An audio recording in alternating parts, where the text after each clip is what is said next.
जी। और नोट्स के अलावा आपको बुक लेने की जरूरत नहीं पड़ेगी, कोई भी एक्स वाई जेड। ठीक, देखिए संधि देखिए। अब संधि आप लोग बताओगे संधि के बारे में कि दो वर्ण या अक्षरों के मेल को क्या कहते हैं? संधि कहते हैं। ये बात सभी को पता है, ये एग्जाम में आएगी तो नहीं ये वाली चीज कि संधि किसको कहते हैं। हमें बेसिकली पढ़ना है संधि के टाइप्स के बारे में, संधि के प्रकार के बारे में। ठीक है, और ये सब चीज आप पढ़ लेना कि यह परिवर्तन वाला मेल ही संधि कहलाता है। बेसिकली पेपर में आनी है, थोड़ा सा मैंने आपकी सहूलियत के लिए लिखा हुआ है। संधि 3 प्रकार की होती है और सबसे ज्यादा पढ़नी है हमें स्वर संधि, क्योंकि सबसे ज्यादा पेपर में आनी है आपके स्वर संधि। बाकी व्यंजन संधि और विसर्ग संधि आपके पेपर में ज्यादा नहीं आनी। स्वर संधि से सबसे ज्यादा क्वेश्चन आपके एग्जाम में आने, ये आपको सबसे ज्यादा पढ़नी है। ठीक है, अब इसी के बारे में पढ़ते हैं, स्वर संधि के बारे में और उसके प्रकार के बारे में। देखिए पहले पढ़ते हैं स्वर संधि होती क्या है। स्वर संधि इसके नाम से पता चल रहा है, जब स्वर के साथ में स्वर का मेल होता है। स्वर आप सभी को पता है, आपके आ ई और आपके ई ओ, ये जो सभी क्या है आपके स्वर है।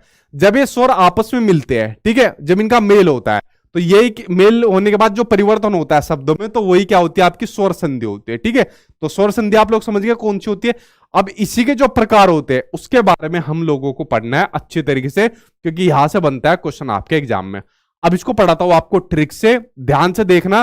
5 मिनट के अंदर अगर आपको संधि समझ में आए तो मुझे बता देना। देखिए पहले पढ़ते हैं हम दीर्घ संधि के बारे में। जिस भी वर्ड के अंदर, ठीक है, जिस भी वर्ड के अंदर अगर आपको बड़ी मात्रा दिख जाए, बड़ा आ दिख जाए, बड़ी ई दिख जाए, बड़ा ओ दिख जाए, तो समझ जाना वहां पर दीर्घ संधि आपको देखने को मिल जाएगी। जो भी पैराग्राफ के अंदर आपको कोई भी वर्ड दे दिया और पूछ लिया बताओ इसके अंदर कौन सी संधि है, और उस वर्ड के अंदर अगर आपको बड़ी मात्रा देखने को मिल जाए तो समझ जाना आपको दीर्घ संधि है। जैसे रविंदर, रविंदर में कौन सी मात्रा है? बड़ी ई की मात्रा है, तो कौन सी संधि है? दीर्घ संधि। भानुद्य में कौन सा हुआ है? बड़ा हुआ है, तो दीर्घ संधि। विद्यालय, ठीक है, यहां पर आएगा आपका विद्यालय, तो विद्यालय में कौन सा है? बड़ा है, तो कौन सी संधि आपकी? दीर्घ संधि है। सिंपल सी ट्रिक लगानी है। अब यहां से आपकी ट्रिक शुरू हो रही है ये, ठीक है। अब आपको डिटेल में नहीं पढ़ना, ट्रिक से पढ़ना है। जिस शब्द में भी आपको बड़ी मात्रा देखने को मिल जाए, बड़े ई देखने को मिले, बड़ा ऊ देखने को मिले, बड़ा आ देखने को मिले, तो आपकी दीर्घ संधि आपको देखने को मिल जाएगी। अब बात करते हैं गुण संधि की, बात करते हैं। अगर किसी शब्द में सिर्फ आपको एक मात्रा दिखाई देखने को मिले, ठीक है, अगर किसी में सिर्फ आपको एक मात्रा देखने को मिलाई दे एक शब्द में, तो समझ जाना आपकी गुण संधि है। जैसे नरेंद्र, सिर्फ आपको एक मात्रा देखने को मिल रही है। परोपकार, सिर्फ एक मात्रा देखने को मिल रही है, तो आपको गुण संधि है। नियम कायदे कानून कुछ नहीं लगाने, ठीक है। शब्द देखा, शब्द के बाद सीधा ट्रिक लगाई और सीधा अपना आंसर की तरफ निकल गए, सीधा आपकी गुण संधि कंप्लीट हो गई। इतना सिंपल तरीके से और इतना तेज आपने कभी संधि नहीं पढ़ी होगी अपनी लाइफ के अंदर, ठीक। वृद्धि संधि, वहां पर आपको सिर्फ एक मात्रा दिखाई देगी, यहां पर आपको दो मात्रा दिखाई देगी। कितनी? यहां पर आपको दो मात्रा दिखाई देगी। जैसे सदैव, जैसे वनौषधि, ठीक है, इसके अंदर वृद्धि संधि के अंदर आपको दो मात्रा यहां पर दिखाई देगी, ठीक।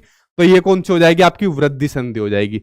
खत्म आपकी वृद्धि संधि। यण संधि, यण संधि में जहां आपको ध्यान रखना है, जहां पर भी या, वा और रा से पहले अगर आपको आधा शब्द दिखाई देगा, जहां पर या, वा, रा से पहले आधा शब्द दिखाई देगा, तो आपकी यण संधि आपको देखने को मिलेगी। जैसे अत्यधिक, तो या से पहले आधा शब्द देखने को मिल गया, तो यण संधि। स्वच्छ, वहां से पहले आधा शब्द देखने को मिल गया, तो आपकी यण संधि, ठीक है। तो इस तरीके से आपकी ट्रिक लगेगी।